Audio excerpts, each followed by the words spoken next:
মন্দারমণিতে তৃণমূল নেতার মৃত্যুকাণ্ডে চাঞ্চল্যকর তথ্য। হোটেলে থাকা যুবতী তনুশ্রী মুখোপাধ্যায়ের সঙ্গে বিবাহ বহির্ভূত সম্পর্কে জড়িয়েছিলেন আবুল।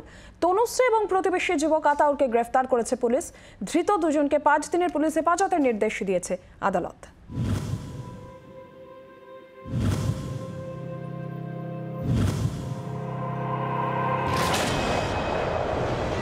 একদিন দুদিন নয়, টানা 6 বছর মন্দারমণির হোটেলে তৃণমূল নেতা আবুল নাসারের দেহ উদ্ধারের ঘটনায় ধৃত তনুশ্রী মুখোপাধ্যায়ের সঙ্গে সম্পর্ক নিয়ে ঘনীভূত হচ্ছে রহস্য। পুলিশ সূত্রে উঠে আসছে একাধিক প্রশ্ন।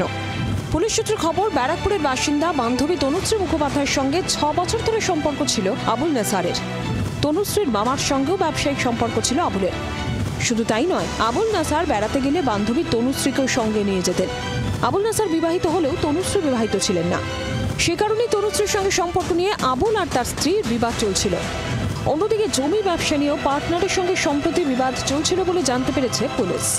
বিয়ে হয়নি, কানেকশন, ইলেকশন কানেকশন ছিল, একটা লাভ অ্যাফেয়ার ছিল, কিন্তু একে নাকি কথা দিয়েছিল বিয়ে করবে বলে। বাড়িতে তো আমার ক্লায়েন্টের বাড়ি থেকে জানতে পারছি, কিন্তু বিয়ে হয়নি। এই নিয়ে ওদের মধ্যে একটা টানাপোড়েন চলছিল। তৃণমূল নেতার ঝুলন্ত দেহ উদ্ধারের পুলিশ আরও জানতে পেরেছে, গত বৃহস্পতিবার মন্দারমণির হোটেলে উঠেছিলেন আবুল নাসার ও তার প্রতিবেশী যুবক। তাদের সঙ্গে ছিলেন তনুশ্রী ও সোমা নামে 2 বান্ধবী। শুক্রবার সোমা অসুস্থ হলে তাকে বাড়ি পাঠিয়ে দেয় আবুল ও আতাউর। প্রশ্ন উঠছে, জমি ব্যবসার বিবাদের জেরেই কি তনুশ্রীকে টোপ হিসেবে ব্যবহার করে আমডাঙ্গা তৃণমূল নেতা খুন? তনুশ্রীর সঙ্গে দীর্ঘদিন সম্পর্ককে হাতিয়ার করে কি আবুল নাসারকে খুনের ছক?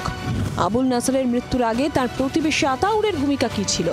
আতাউরের ব্যবসায় তনুশ্রী কেন বড় অঙ্কের টাকা বিনিয়োগ করেছিলেন? আবুলের ব্যবসার পার্টনার তনুশ্রীর মামার কোনো ভূমিকা ছিল? লাভজনক জমি কেনার পরিকল্পনা থেকেই কি খুনের চক্রান্ত? আমরা যে সূত্র পাচ্ছি, ওনার একটা ল্যান্ড প্রপার্টি নিয়ে সমস্যা ছিল। সেই সমস্যার 2 পার্টনার ছিল।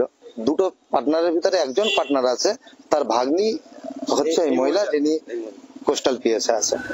শনিবার সকালে মন্দারমণির হোটেল থেকে জমি ব্যবসায়ী ও তৃণমূল নেতা আবুল নাসারের দেহ উদ্ধার করে পুলিশ। ঘটনায় আবুলের বান্ধবী তনুশ্রী ও প্রতিবেশী আতাউরকে গ্রেফতার করেছে মন্দারমণি কোস্টাল থানা। ধৃতদের আদালতে তোলা হলে 5 দিনের পুলিশ হেফাজতের নির্দেশ দেন বিচারক। খুনের ধারা দায়ের করে ধৃতদের জিজ্ঞাসাবাদ করে তৃণমূল নেতার মৃত্যু রহস্য উদ্ঘাটন করার চেষ্টা করছে পুলিশ। মন্দারমণি থেকে কিরণ মান্নার রিপোর্ট, জি24 ঘন্টা। বাংলার আওয়াজ, বাঙালির আবেগ, জি24 ঘন্টা।